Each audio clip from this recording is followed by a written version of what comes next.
একটা গ্রামে থাকতো এক গরিব কাঠুরে। তার নাম ছিল মধু। সারাদিন জঙ্গলে কাঠ কেটে যা পেত তাই দিয়েই কোনো মতে তার সংসার চলত।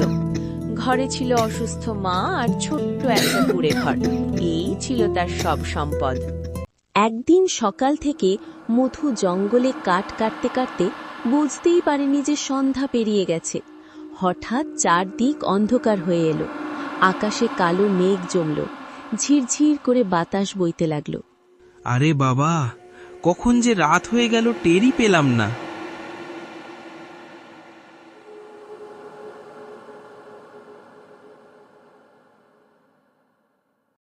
ঠিক তখনই জঙ্গলের ভেতর থেকে অদ্ভুত একটা আওয়াজ এলো।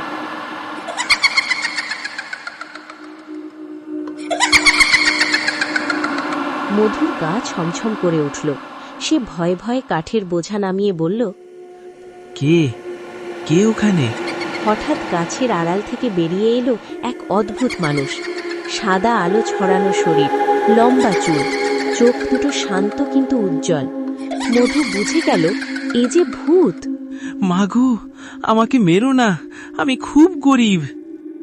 ভয় পেও না মধু, আমি তোমার কোনো ক্ষতি করব না। আমি এই জঙ্গলের রক্ষক। ভূত হয়েও আপনি ভালো? ভালো মানুষ বেশি হয়, ভূত কি হয় না? তুমি এত রাতে কেন জঙ্গলে? মধু সব কথা খুলে বলল।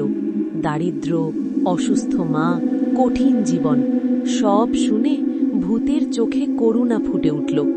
তুমি সৎ আর পরিশ্রমী, তোমাকে সাহায্য করব। এই বলে ভূত মাটিতে হাত রাখতেই ঝলমল করে উঠল চারদিক। মাটির নিচ থেকে উঠে এলো সোনার মুদ্রা, গয়নাতে ভর্তি ঝুড়ি। গুলো নাও, কিন্তু মনে রেখো, অহংকার করবে না, গরিবকে সাহায্য করবে। আমি কথা দিচ্ছি। পরদিন মধু গ্রামে ফিরে এলো। সবাই অবাক, সে আর গরিব নেই।